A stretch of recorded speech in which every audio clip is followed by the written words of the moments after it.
Hello दोस्तों, आप सभी का स्वागत है आपके अपने YouTube channel PK analytic classes में। दोस्तों मैं हूं पीके सिंह और चलिए शुरू करते हैं आज TGT PGT GIC GGIC history से संबंधित रिलेटेड कुछ महत्वपूर्ण प्रश्न जो पूर्व की परीक्षाओं में आए हुए हैं।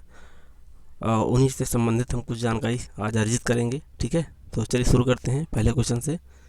ज़्यादा समय न लेते हुए पहले क्वेश्चन से बात करते हैं। ऋग्वेद के नौ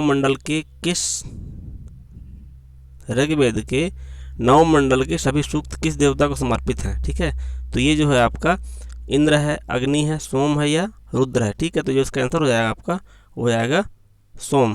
ठीक, इसका आंसर हो जाएगा आपका सोम, यानी कि ऋग्वेद के 9 मंडल में सभी सूक्त किस देवता को समर्पित हैं? वो है आपके सोम को। ठीक है, इस तरह से हम ये कहेंगे कि ऋग्वेद के 9 मंडल में जो 9 मंडल है, ठीक है, जो 9 मंडल है, ठीक है, इसके सभी सूक्त सोम को समर्पित है। ठीक है, सोम आर्यों के प्रिय पेय पदार्थ था। आर्यों का प्रिय पदार्थ क्या था?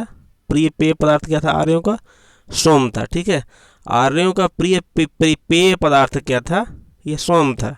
ठीक, अब इसको जिसे बाद में देवता की संज्ञा दे दी गई है। ठीक है, जो शुरुआत जब हुई थी आर्यों के, आर्य जब आए थे उस समय में ये पेय पदार्थ जो था ये आर्यों का पेय पदार्थ था सोम। इसके बाद जो है इसको देवता की संज्ञा दे दी गई थी और आर्यों के आनंद और प्रफुल्लता का देव बन गया था। ठीक है, जो आर्यों का जो सोम है वो आर्यों का प्रफुल्लता यानी आनंद का देवता बन गया था। ठीक है, सोम को वनस्पति का अधिपति यानी राजा कहा जाता है। सोम को क्या कहा जाता है?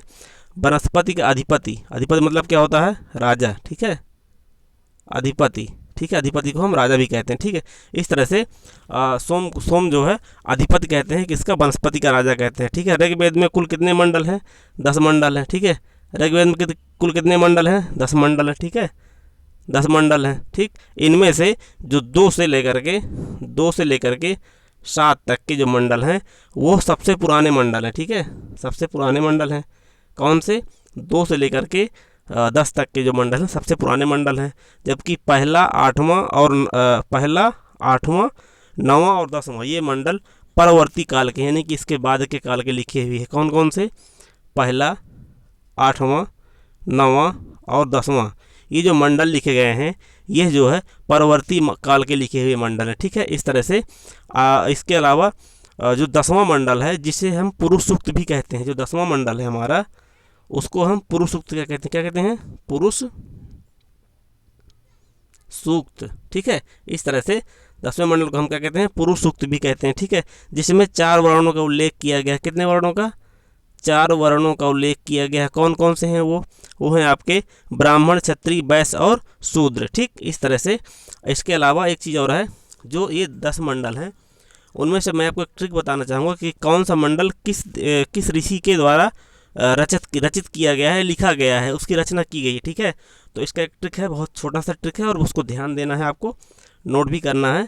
ये है गुत बी व आ भावक। ठीक है, ये जुड़ा हुआ है, आगे जगह नहीं है।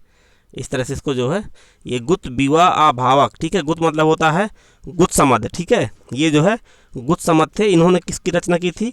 2 नंबर की, यानी कि जो हमारा जो मंडल है मंडल नंबर 2 की रचना किसने की थी? गुत समद ने। ठीक है, और विश्वामित्र ने किसकी की थी? 3 की। ठीक, तीसरे मंडल की रचना किसने की थी? विश्वामित्र ने। चौथे मंडल की किसने रचना की थी? वामन ने। ठीक है, 5वें मंडल की रचना किसने की थी? अत्रि ने। ठीक है, और 6वें मंडल की रचना किसने की थी? भारद्वाज ने। ठीक है, और ये जो 7वें मंडल किसने की थी? वामन ने। ठीक है, और 8वें मंडल किसने की थी? कंड ने। ठीक, कंडों ने। ठीक है, तो पहला क्या हो? गुत समद की दूसरे नंबर की, जो दूसरा नंबर था ये, इसकी जो है गुत समद ने की थी। ठीक है, दूसरे नंबर की गुत समद ने की थी। ठीक है, तीसरे नंबर की आपके विश्वामित्र ने की थी। ठीक, विश्वामित्र की। चौथे नंबर की वामन ने की थी। 5वें नंबर की अत्रि मुनि ने की थी। 6वें नंबर की भारद्वाज ने की थी। 7वें नंबर की आपकी वशिष्ठ ने की थी और 8वें नंबर की कंडो ऋषि ने की थी। ठीक, इस तरह से। और इसके अलावा जो है इसमें जो तीसरा मंडल है जो तीसरा मंडल है इसकी रचना जो है विश्वामित्र ने की थी, जिसमें गायत्री मंत्र का उल्लेख किया है। किसका उल्लेख किया गया है? गायत्री मंत्र का, ठीक है। और जो चौथा मंडल है वो किसने लिखा उसको? वामन ने लिखा है इसको। किसने लिखा? वामन ने, ठीक है। अब वामन ने लिखा, उसमें किसका संबंध है? इसमें है कृषि से संबंधित प्रक्रिया का वर्णन किया गया है, ठीक है। पाँचवा का आपका हो गया अत्रि मुनि हो गए, छठवां का आपका भरद्वाज हो गया, सातवां का आपका वशिष्ठ हो गया और आठवां का कंड हो गया, ठीक है। इस तरह से इनकी रचना जो है की गई थी, ठीक है। हैं, अच्छा, एक चीज़ और है कि जो मतलब प्रथम के रचनाकार, जो प्रथम मंडल थे उसके रचनाकार कौन थे? प्रथम के कौन थे? ये थे पवमान, ठीक। नहीं, पवमान नहीं थे, अंगिरा ऋषि थे। उन्होंने इसकी रचना की थी प्रथम की, और आठवां की कंड ने की थी, नवां की पवमान ने की थी, ठीक है। नवां की किसने की थी? पवमान ऋषि ने की थी। पवमान ऋषि ने नवा मंडल की थी। और 10वें मंडल की थी महासूत्रीय। 10वें मंडल की थी महासूत्रीय ऋषि ने, ठीक है। इसमें जो है कई ऋषियों ने मिलकर के किया था इसको, ठीक। इस तरह से मतलब ये जो मंडल हैं तो सभी जो है आपको हमने बताया किस मंडल को किसने रचना की है, ठीक है।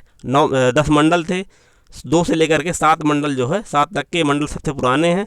पहला, 8वां, 9वां और 10वां ये जो है उत्तरवर्ती काल के, यानी सबसे लास्ट वाले समय में इसको जोड़ा गया था, ठीक है। एक चीज़ और है, ऋग्वेद में, यहाँ पर ऋग्वेद की बात चल रही है, ऋग्वेद में जो नमक है, ठीक है, नमक, ये पॉइंटेज क्वेश्चन है। जो भी टीजीटी की तैयारी करना चाह रहे हो वो इसको नोट करें, ये क्वेश्चन बहुत महत्वपूर्ण होगा। ऋग्वेद में नमक, चावल, ठीक है, मछली, चांदी, बाघ और ये बाघ है ना कि बांध, बाघ है, और हाथी, इसके अलावा लोहा, ठीक है, लोहा, ठीक। यानी कि नमक हो गया आपका, चावल हो गया, मछली हो गया, चांदी हो गया, बाघ हो गया, हाथी हो गया और लोहा हो गया। इनका वर्णन, यानी कि ऋग्वेद में इनका वर्णन नहीं है, इनका उल्लेख नहीं किया गया है, ठीक है। और इसके अलावा जो है, जो लोहा है, लोहा का उल्लेख हुआ है उत्तर वैदिक काल में, ठीक है। उत्तर वैदिक काल में लोहा का वर्णन किया गया है। कब हुआ है वो? 1000 ईसा पूर्व में। ये जो है यूपी के एटा जिले के अतरंजी खेड़ा से, ठीक है, अतरंजी खेड़ा से इसका जो है प्रमाण मिले हैं, मिलने के, ठीक। इस तरह से ये आपको, ये बहुत महत्वपूर्ण था, इसके लिए आपको जानकारी काफ़ी मतलब बहुत ज़रूरी थी। अगला क्वेश्चन है, वैदिक युग की सर्वाधिक प्राचीन संस्था कौन सी थी? तो जो वैदिक युग की सर्वाधिक प्राचीन संस्था है वह कौन सी है? परिषद, सभा, समिति या विदत, ठीक है। तो जिसका आंसर हो जाएगा आपका विदत, ठीक है। वैदिक युग की सर्वाधिक प्राचीन संस्था कौन सी थी? विदत थी, ठीक है। ऋग्वैदिक काल की सबसे प्राचीन संस्था विदत थी। इसका प्रयोग, ठीक है, जो विदत का प्रयोग किया गया है ऋग्वेद में वो 122 बार किया गया है, ठीक है। कितनी बार किया गया है? 122 बार। जबकि जन शब्द का प्रयोग कितनी बार किया गया है? जन शब्द का प्रयोग किया गया है 275 बार। यानी कि सबसे अधिक बार किस शब्द का प्रयोग किया गया है? वो किया गया है जन शब्द का। कितने बार? 275 बार, ठीक है। इस तरह से 20 शब्द का प्रयोग कितना किया गया है? 20 शब्द का प्रयोग किया गया है 170 बार, ठीक। इस तरह से।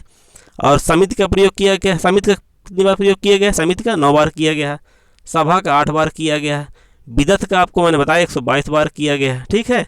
इस तरह से राजा के कार्य नियंत्रण का कार्य कौन सी संस्थाएं करती थी? वो सभा और समिति करती थी। जो राजा का कार्य है उसके कार्य नियंत्रण का कार्य कौन करती थी? सभा और समिति करती थी, ठीक है। इस तरह से। और इसके अलावा समिति की तुलना आधुनिक लोकसभा से की गई है। जो समिति है इसकी तुलना आधुनिक लोकसभा से, जो वर्तमान लोकसभाएं चलती हैं, लोकसभा से की जाती है। इसकी तुलना जो है लोकसभा से की गई है, ठीक है। परिषद एक जनजातीय सभा थी। जो परिषद थी एक जनजातीय सभा थी। कैसी सभा थी? जनजातीय ये सभा थी, ठीक है। परिषद एक जो है जनजातीय सभा थी, ठीक है। अगला क्वेश्चन करेंगे, वैदिक काल में दार्शनिक वाद विवादों की एक कुशल वक्ता थी।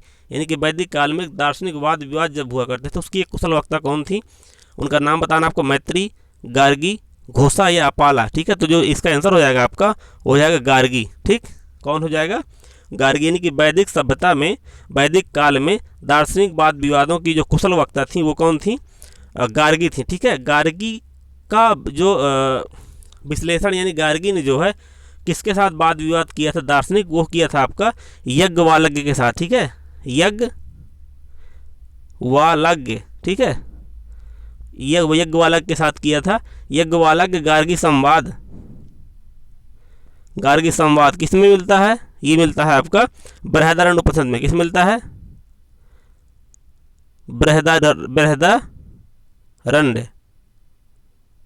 उपनिषद में। ठीक है, इस तरह से ये जो है जो गार्गी थी, ये इसका वर्णन बृहदारण्य उपनिषद में मिलता है। गार्गी यज्ञवालज्ञ संवाद का वर्णन जो है बृहदारण्य उपनिषद में मिलता है। ठीक है, महर्षि जो यज्ञवालज्ञ थे, इनकी दो पत्नियां थीं। ठीक है, यज्ञवालज्ञ थे, इनकी दो पत्नियां थी। कितनी थी, दो पत्नियां थी। ठीक है, दो पत्नी थी। इनका नाम क्या था, एक का नाम था मैत्री और दूसरे का नाम था कात्यायनी। ठीक है,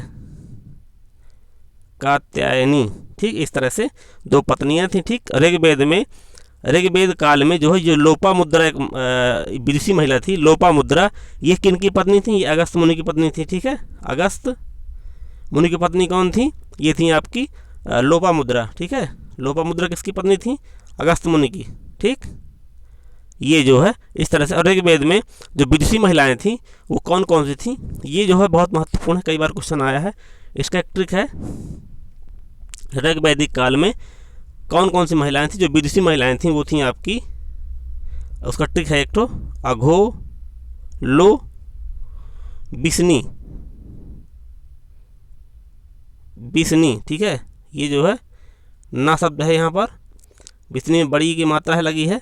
ठीक है, तो आपका मतलब हो गया आपका अपाला, घोषा, लोपामुद्रा, सिक्ता और ये बिस्वारा हो गई आपकी, ये सिक्ता हो गई, ये निर्वारी हो गई। ठीक है, इस तरह से ये जो है आपका हो गया अपाला। ठीक है, ये अपाला हो गई आपकी, ये घोषा हो गई, लोपामुद्रा हो गई, और ये बिस्वारा हो गई, और ये जो है सिक्ता हो गई, ये सिक्ता, ये सिक्ता, ये सिक्ता हो गई, और ये जो है निर्वारी हो गई। ठीक है, इस तरह से ये महिलाएं थी जो विदुषी महिलाएं थी। इनका ऋग्वेद में, मतलब इनका नाम ऋग्वेद में मिलता है। ठीक है, जबकि किनका नाम ऋग्वेद में नहीं मिलता है, वह है गार्गी। यानी कि गार्गी का जो है विवरण ऋग्वेद में नहीं है। कात्यायनी, कात्यायनी का भी नाम नहीं है। और इसके अलावा मैत्रेयी, ठीक है, मैत्रेयी का नाम ऋग्वेद में नहीं है। ठीक, इस तरह से अगला क्वेश्चन करेंगे। वैदिक नदी कुभा कहाँ बहती है, अफगानिस्तान, तुर्किस्तान, कश्मीर या पंजाब। तो जिसका आंसर हो जाएगा आपका अफगानिस्तान। ठीक है, जो वैदिक नदी कुभा थी यह अफगानिस्तान में बहती है। यानी कि अफगानिस्तान में ऋग्वेद में उल्लेखित कुभा। ठीक है, कुभा का मतलब ये होता है, कुभा किस नदी का प्राचीन नाम है, तो आपका हो जाएगा काबुल। ठीक है, काबुल नदी थी, काबुल। ठीक है, ये काबुल है। तो जो ये क्या कहने मतलब ये है कि जो अफगानिस्तान में ऋग्वेद में उल्लेखित नदियाँ 4 नदियाँ हैं, जिसमें से पहली कुभा जिसको काबुल कहते हैं, दूसरा क्रुमु यानी कुर्रम, तीसरा गोमती यानी गोमल, और चौथा है सुस्वास्तु यानी स्वात नदी। ठीक है, ये नदियाँ जो है अफगानिस्तान में प्रवाहित होती हैं। ठीक, इसके अलावा जो ऋग्वेद है, ऋग्वेद में अफगानिस्तान की 4 नदियाँ हैं, कुभा काबुल हो गई, क्रुमु कुर्रम, गोमती गोमल और सुस्वास्तु यानी कि स्वात नदी का उल्लेख है। इसी तरह ऋग्वेद में सप्त सिंधु प्रदेश का वर्णन भी मिलता है। सप्त सिंधु प्रदेश में 7 नदियां हैं। कितनी हैं, 7 नदियों को प्रवाहित होती हैं। कहाँ पर, सप्त सिंधु प्रदेश में। उनके नाम क्या हैं, सिंधु हो जाएगा आपका, सिंधु, सरस्वती, सतुद्री यानी सतलज, सतुद्री मतलब इन सतलज नदी का पुराना नाम क्या है, सतलज, सतलज का पुराना नाम क्या है, सतुद्री। ठीक है, सतुद्री। ठीक है, इस तरह से। और जो बिपाशा का मतलब ब्यास, ब्यास नदी का पुराना नाम क्या है, प्राचीन नाम, ब्यास नदी के प्राचीन नाम है बिपाशा। रावी नदी का प्राचीन नाम क्या है, परसुड़ी। ठीक है। झेलम नदी का प्राचीन नाम क्या है? बीतस्ता। चिनाब नदी का प्राचीन नाम क्या है? अस्किनी, ठीक है। तो चिनाब नदी का प्राचीन नाम क्या है? अस्किनी है, ठीक है। ये जो है इस तरह से। अच्छा, चिनाब नदी जो हम यहाँ पर हम क्या पढ़ रहे हैं? ऋग्वेद काल पढ़ रहे हैं, लेकिन जो सैंधव काल था, सिंधु काल या हड़प्पा काल, उसमें जो है उसका सैंधव काल का सबसे उत्तरी जो स्थल था, पूरा स्थल था, कौन सा था? मांडा था। जो सबसे उत्तरी स्थल कौन सा था? मांडा। और किस नदी तट पर था? चिनाब नदी के तट पर था, ठीक है। चिनाब नदी के तट पर था, ठीक है। इस तरह से जो चिनाब नदी के तट पर सबसे उत्तरी स्थल था, सैंधव स्थल मांडा था, जो अखनूर क्षेत्र में जम्मू कश्मीर में पड़ता है, ठीक है। इस तरह से यहाँ पर हम क्या पढ़ रहे हैं? ऋग्वेद में चिनाब नदी के प्राचीन नाम क्या मिलता है? अस्किनी मिलता है, ठीक। इस तरह से ऋग्वेद में गंगा का जो नाम आया है वो एक बार आया है। कितने बार गंगा का वर्णन किया गया? एक बार, ठीक है। यमुना का कितनी बार किया गया है? यमुना का जो है 3 बार उल्लेख मिला है, ठीक है। ऋग्वेद में हिमालय की एक चोटी का नाम भी वर्णित है, ठीक है। उसका नाम क्या है? मुजवंत। मुजवंत, हिमालय से एक चोटी का वर्णन मिलता है जिसका नाम है मुजवंत, ठीक है। मुजवंत का उल्लेख मिला है, जहाँ से सोम प्राप्त किया जाता था, सोम प्राप्त किया जाता था, ठीक है। सोम रस, ठीक है। यह पश्चिमी हिमालय में स्थित है, ठीक है। जो चोटी है पश्चिमी हिमालय में स्थित है। बात नदियों की चल रही थी, तो यहाँ पर हम आपको बता दें कि जो वैदिक संहिता है, वैदिक संहिता में कुल कितनी नदियों का वर्णन किया गया है?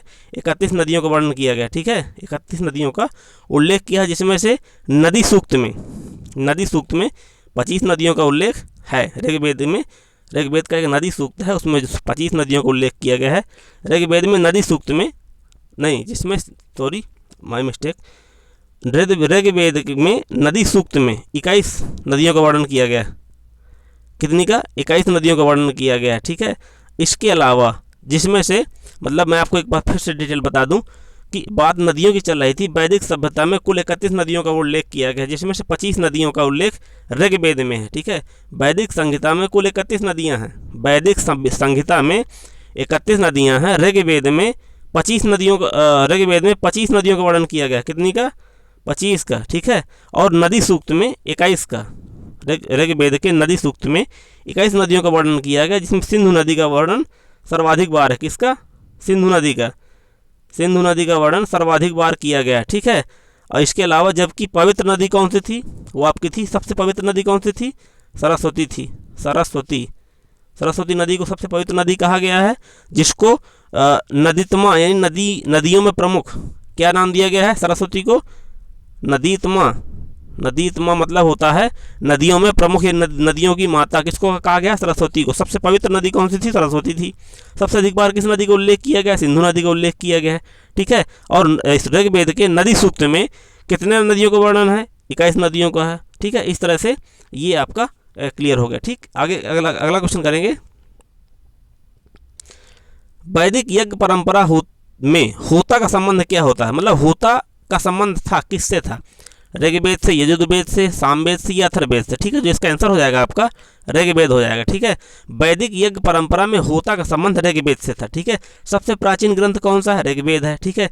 ऋग का अर्थ होता है छंदोबद्ध रचना या श्लोक। ऋग्वेद में सूक्त विभिन्न देवताओं की स्तुति वंदना के भाव से भरे गीतों का संकलन है, ठीक है। इससे भक्ति भाव की प्रधानता उजागर होती है। ज़्यादातर मंत्रों को देव आवाहन करने के लिए किया गया है। आवाहन का विलोम क्या होता है? हिंदी क्वेश्चन आ गया, देखो आवाहन, यहाँ पर शब्द आवाहन आया है। आवाहन का जो विलोम होता है वो होता है विसर्जन। क्या होता है? विसर्जन, ठीक है। ये यहाँ पर हिंदी क्वेश्चन आ गया। ये जो आवाहन, हम यहाँ पर आवाहन की बात कर रहे हैं, तो वहाँ पर जो हिंदी में अगर जाएंगे तो आवाहन के विलोम क्या हो जाएगा? विसर्जन। इन मंत्रों का उच्चारण करने वाले पुरोहित को होता कहते हैं। यानी ऋग्वेद में जो वर्णित मंत्र हैं, इसको जो है उच्चारण करने वाले व्यक्ति को, ये जो है तो मतलब पुरोहित को क्या कहते थे हम? होता कहते थे, ठीक। इस तरह से होता कहते थे, है ना। और ऋग्वेद की रचना सप्त सैंधव प्रदेश में हुई थी। कहाँ पर हुई थी? सप्त सैंधव प्रदेश में हुई थी। वेदों का संकलनकर्ता महर्षि कंड वेद व्यास या कृष्ण द्वैपायन, ठीक है, थे। इन्होंने किया था। इसमें ऋग्वेद में 3 पाठ हैं। कौन कौन से हैं? पहला है साकल। ऋग्वेद के कितने पाठ हैं? ऋग्वेद के कितने पाठ हैं? 3 पाठ हैं, ठीक है। कौन कौन से? पहला साकल, दूसरा बालखिल, और तीसरा क्या है आपका? वास्कल, ठीक है। वास्कल, ठीक इस तरह से हैं, ठीक है। 3 भाग हैं, पहला हो गया आपका साकल, दूसरा बालकल, तीसरा वास्कल, ठीक इस तरह से वेद में के 2 ब्राह्मण ग्रंथ है। कितने हैं? 2 ब्राह्मण ग्रंथ हैं। कितने हैं? 2, ऐतरेय और कौशिकीय, ऐतरेय और कौशिकीय, कौशिकीय, ठीक है। इस तरह से 2 ब्राह्मण ग्रंथ हैं, ठीक। और कुल उपनिषदों की संख्या कितनी है? 108। जो पूरे उपनिषद हैं वो कितने हैं? 8, 108। मुख्यतः कितने हैं? 10, ठीक 10 मुख्यतः उपनिषद हैं। ईश, उनके नाम बता दूं आपको, ईश, केन, कंठ, प्रश्न, मुंडक, मांड्यूप, छंदोग, बृहदारण्य, ऐतरेय और तैतरीय, ये जो है 10 प्रमुख उपनिषद हैं, जबकि वास्तव में 108 उपनिषदों की रचना की गई थी, ठीक है। सामवेद का पाठ करने वाले को क्या कहा जाता है? उद्गाता, ठीक है। यहाँ पर जो है हमने भी क्या जानकारी ली, यहाँ पर जो ऋग्वेद के पाठकर्ता क्या कहते थे? होता कहते थे, ठीक, ठीक है। और जो सामवेद, साम मतलब होता है संगीत, साम का मतलब संगीत, संगीत को गाने वाले व्यक्ति को क्या कहते थे हम? उद्गाता, ठीक है। संगीत मतलब गाना, ठीक है। तो सामवेद को के पाठ करने वाले को हम कहते थे उद्गाता, उद्गाता, ठीक है। इस तरह से उद्गाता मतलब संगीत, जैसे सामवेद का पाठ करने वाले को हम उद्गाता मतलब साम मतलब संगीत, संगीत और संगीत गायन करने वाले को हम उद्गाता कहते थे, ठीक है। इसमें जो है जो सामवेद था, इसमें जो है सा रे गामा सप्त शब्दों का, सा रे जो गा, ये शब्द जो आए हैं, संगीत के शब्द जो आए हैं सारे गामा करके, इन सप्त स्वरों का, सप्त स्वरों का उल्लेख कहाँ पर है? किस वेद में है? आपका ऋग्वेद में है, ठीक। इस तरह से ये आपको क्लियर हो गया होगा, ठीक है। आगे अभी यहाँ पर यजुर्वेद का नाम आया है, यजुर्वेद का भी नाम आया है। तो यजुर्वेद ये कर्मकांडीय वेद है, ये जो है यजुर्वेद जो है कर्मकांडीय वेद है, ठीक है। यह गद्य और पद्य दोनों में लिखा गया है, ठीक है। इसमें जो इसके जो है कर्मकांडों को संपन्न कराने वाले पुरोहित को क्या कहते हैं? अध्वर्यु कहते हैं। क्या कहते हैं? अध्वर्यु कहते हैं इसको, ठीक है। ये जो है इसका ये हो गया, इसका होता हो गया, ठीक है। इसका उद्गाता हो गया, ठीक है। इस तरह इसका जो है ब्रह्मा हो जाता है, इसका जो है अथर्ववेद का ब्रह्मा हो जाता है, इसका उद्गाता हो जाता है, इसका होता हो जाता है, ठीक। इस तरह से ये आपका क्लियर हो गया, ठीक। इस तरह से जो है कुछ चीज़ें और बताना जल्द से जल्द। अथर्ववेद को जो है, अथर्ववेद का नाम अथर्ववेद क्यों पड़ा? क्योंकि इसकी रचना किसने की थी? अथर्ववेद ने की थी। यह जादू टोना, वशीकरण, भूत प्रेत, मरण और औषधियों का जो है विवरण इसमें दिया गया है, ठीक है। इसे जो है यानी कि अथर्ववेद को हम ब्रह्मवेद कहते हैं और श्रेष्ठ वेद भी कहते हैं। ये सबसे लोकप्रिय वेद है। कौन सा? अथर्ववेद सबसे लोकप्रिय वेद है, ठीक है। अथर्ववेद में 16 महाजनपदों में से जो 16 महाजनपद में थे, उसमें जो है 2 महाजनपदों का नाम मिला है, ठीक है। 2 महाजनपदों का सुदूरवर्तीय प्रदेशों के रूप में नाम मिला है। कौन से हैं? मगध, एक तो मगध हो गया आपका, मगध, और दूसरा क्या हो गया? अंग हो गया, ठीक है, ठीक है। तो जो अंग हो गया, ठीक। इस तरह से मगध और अंग 2 का नाम मिला है। और मगध की राजधानी क्या थी? गिरिब्रज या राजगृह, जबकि अंग की राजधानी चंपा थी, ठीक है। अथर्ववेद में उपनिषद 3 है, मंडोपनिषद, मांडूक्योपनिषद, प्रश्नोपनिषद, ठीक है। तो मांडूक्योपनिषद जो मंडोपनिषद था, सबसे पहले सत्यमेव जयते का वर्णन जो है मुंडकोपनिषद में मिलता है। यह टूटी यज्ञों को टूटी फूटी नौका के रूप समान में कहा गया है, के समान कहा गया है, ठीक है। और जो मांडूक्योपनिषद है वो अथर्ववेद का है। ये सबसे छोटा उपनिषद है। सबसे छोटा उपनिषद कौन सा है? मांडूक्योपनिषद, ठीक है। और जबकि जो है शतपथ ब्राह्मण सबसे पुराना है, सबसे बड़ा है। यह यजुर्वेद का ब्राह्मण ग्रंथ है, ठीक। इस तरह से क्लियर काफ़ी कुछ हुआ। आगे करने चलेंगे। ऋग्वेद में उल्लिखित पणि शब्द का संबंध किससे है? ठीक है, जो पणि है कृषि है, व्यापार है, उद्योग है, पशुपालन। तो ये जो हो जाए आपका, ये हो जाता है आपका व्यापार से, ठीक है। ये जो है पणि शब्द का मतलब होता है व्यापार से होता है। ऋग्वेद में उल्लिखित व्यापार वाणिज्य से संबंधित है, ठीक है। ये लोग पशुओं की चोरी यानी कि विशेषकर गाय की चोरी करने के लिए कुख्यात थे, ठीक है। यहाँ पर एक शब्द आया हिंदी का, आया कुख्यात शब्द आया यहाँ पर। पणि जो है कुख्यात, ठीक है, कुख्यात। तो फिर इसको हम विलोम शब्द क्या कहेंगे? कुख्यात का विलोम क्या हो जाएगा? विख्यात। विख्यात का मतलब ये होता है अच्छा शब्द होता है, ठीक है। अच्छे लोग मतलब अच्छा कार्य करके विख्यात हुए, और गलत कार्य करके लोग जो है कुख्यात हो जाते हैं, ठीक है। इस तरह से आगे जो है ऋग्वेद में अन्य प्रकार के व्यापारी भी थे जिसको ब्रभु कहा जाता था। मतलब एक व्यापारी हुआ करते थे जिनको हम क्या कहते थे? ब्रभु कहते थे। ब्रभु का मतलब ये होता है यह दानशील व्यापारी हुआ करते थे, ठीक है। ऋग्वेद में तांबे को लोहित आयस कहा गया है। उत्तर वैदिक काल की खोज, उत्तर वैदिक काल में लोहा खोजा गया था जिसको श्याम आयस कहते थे। यूपी से एटा अतरंजी खेड़ा से प्राप्त हुआ था लोहा, ठीक है। और जो है तांबे को हम लोहित अयस्क कहते थे, ठीक है। सोना के लिए हिरण्य शब्द का प्रयोग किया गया है क्योंकि ये सिंधु नदी के किनारे हिरण्डई शब्द का, सिंधु नदी को हिरण्डई शब्द कहा गया। क्या कहा गया? हिरण्डई। क्या कहा गया है? सिंधु के लिए हिरण्डई कहा गया, ठीक है।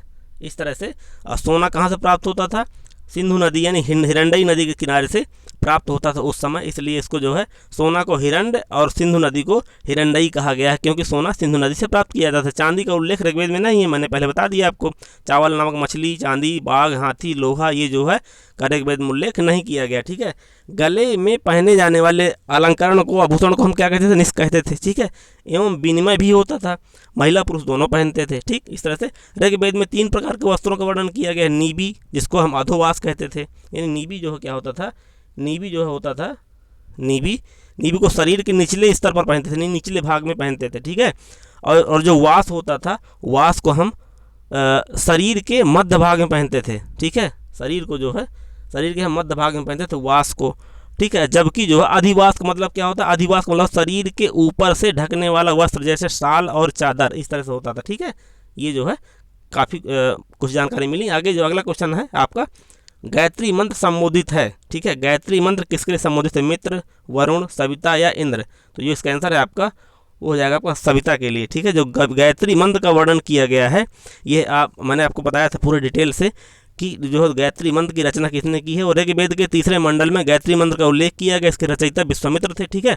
वो मैंने आपको ठीक बताई थी। गुत बीवा आभावक, ठीक है। तो गुत मतलब होता है दूसरे मंडल से, बी मतलब विश्वामित्र 3रे मंडल से, वा मतलब वामन 4थे मंडल से, अत्रि मतलब 5वें मंडल, भारद्वाज मतलब 6 मंडल, और वशिष्ठ मतलब 7वें मंडल, और कर्ण मतलब 8वें मंडल, ठीक है। इस तरह से जो यहाँ पर क्वेश्चन था कि गायत्री मंत्र का संबोधित किसको लेके गया है, वो सविता के लिए किया गया, ठीक है। सविता का अर्थ होता है सूर्य का देवता, सूर्य का देवता से लगाया गया, ठीक है। जब सूर्य चमकने लगता है तो उसे क्या कहते हैं? सविता कहते हैं। क्या कहते हैं? सविता। जब सूर्य चमकने लगता है उसको क्या कहते हैं हम? चमकता कहते हैं। जबकि उदित होते हुए सूर्य को मित्र कहते हैं। जब सूर्य उदित होता है उसको हम मित्र कहते हैं, ठीक है। उदित होते समय सूर्य को हम मित्र कहते हैं, जबकि जब सूर्य चमकने लगता है उसको हम सविता कहते हैं। ऋग्वेद वैदिक आर्यों की भाषा क्या थी? संस्कृत थी। वेद किस भाषा में लिखे गए हैं? संस्कृत भाषा में लिखेंगे, ठीक है। आगे, भारत के आगमन के बाद आर्यों ने सर्वप्रथम अपना निवास स्थान कहाँ पर बनाया था? मध्य देश, कुरुक्षेत्र, गंगा का मैदान, सब सिंधु प्रदेश। इसका जो आंसर हो जाएगा आपका सब सिंधु प्रदेश बनाया था, ठीक है। भारत में आगमन के बाद आर्यों ने सर्वप्रथम अपना निवास स्थान कहाँ बनाया था? सब सिंधु प्रदेश ने। आर्यों का मूल निवास स्थान कहाँ पर था? मध्य एशिया में। किसने कहा था ये बात? जर्मन विद्वान मैक्स मूलर ने कहा था, ठीक है। सत्यार्थ प्रकाश के रचनाकार कौन थे? स्वामी दयानंद सरस्वती। स्वामी दयानंद सरस्वती ने सत्यार्थ प्रकाश में यह कहा था कि आर्यों का निवास स्थान कहाँ पर है? तिब्बत में है, ठीक है। तिब्बत में है। ये जो है आर्य जो है तिब्बत से आए थे। मैक्स मूलर ने कहा था कि ये मध्य एशिया से आए थे। स्वामी दयानंद सरस्वती ने कहा था कि तिब्बत से आए थे। जबकि बाल गंगाधर तिलक ने क्या कहा था? बाल गंगाधर तिलक ने अपनी पुस्तक the Arctic home of the iron में उत्तरी ध्रुव से बताया, यानी उत्तरी ध्रुव के निवासी हैं ये बताया था उन्होंने, ठीक है। इस तरह से अगला क्वेश्चन है, राजा की उत्पत्ति के विषय में सर्वप्रथम उल्लेख किस ग्रंथ से मिलता है? कौटिल्य के अर्थशास्त्र से, शतपथ ब्राह्मण से, रामायण से, ऐतरेय ब्राह्मण से, ठीक है। तो इसका आंसर हो जाएगा आपका वो ऐतरेय ब्राह्मण हो जाएगा, ठीक है। ऐतरेय ब्राह्मण में सर्वप्रथम राजा की उत्पत्ति का सिद्धांत मिलता है। अधिकारों यानी कि इस राजा के अधिकारों में वृद्धि के फलस्वरूप अलग अलग दिशाओं में राजाओं को अलग अलग नाम से लेने लगे, ठीक है। मध्य देश में राजा, पूर्व देश में सम्राट, पश्चिम देश में स्वराष्ट्र, उत्तर देश में विराट या दक्षिण में भोज। इस तरह से मैं आपको एक मैप बना के दिखाना चाहूँगा, इसमें थोड़ा सा इसको गौर करिएगा। ये जो है ये अपना क्षेत्र हो गया, यहाँ पर ये मध्य देश में राजा हो गया, ठीक है। उत्तर में विराट हो गया, पूर्व में सम्राट हो गया, दक्षिण में भोज हो गया और पश्चिम में जो है स्वराष्ट्र हो गया। इस तरह से राजा जो शासन करते हैं, यहाँ पर राजा, यहाँ पर विराट, यहाँ सम्राट, इस तरह से दक्षिण में जो है भोज और यहाँ पर स्वराष्ट्र, इस तरह से शासन करने लगे, ठीक। अगला क्वेश्चन है, अगला एवं अंतिम क्वेश्चन है, निम्नलिखित में से कौन सा पूर्व वैदिक युग का प्रमुख खाद्यान्न नहीं है? खाद्यान्न था गेहूं, जौ, चावल, चना। इसका आंसर हो जाएगा आपका जौ हो जाएगा, ठीक है। जो पूर्व वैदिक काल में प्रमुख खाद्यान्न था वो जौ था। पूर्व वैदिक युग में का प्रमुख खाद्यान्न ये जौ था। ऋग्वेद में एक ही अनाज का उल्लेख मिला है, वो क्या मिला है? यव। यव का मतलब अथवा होता है, यव का अर्थ निकाला गया है जौ से, ठीक है, जौ, ठीक। इस तरह से जो है अच्छा एक जो है दूध में यव यानी कि जौ मिलाकर बनाना क्या कहलाता था? इसको जो है जौ और जो है जौ प्लस दूध को मिलाकर जब बनाया जाता था उसको क्षीर पकौदन कहते थे। जबकि जौ के साथ सत्तू में दही मिलाकर डालकर करम्भ नामक जो है क्या जो है करम्भ नामक जो है भोज्य पदार्थ तैयार किया जाता है। ठीक है, इस तरह से मतलब हम ये कहेंगे कि जौ के साथ सत्तू में दही डाल करके करम्भ नामक भोज्य पदार्थ तैयार किया जाता है। ठीक है, चलिए बहुत बहुत धन्यवाद दोस्तों पूरा वीडियो देखने के लिए। जिन दोस्तों ने हमको आज यदि वीडियो अच्छा लगा हो तो उसे लाइक करें और शेयर करें, सब्सक्राइब जरूर करें। ठीक है दोस्तों, नमस्कार, जय हिंद, आपका दिन शुभ हो।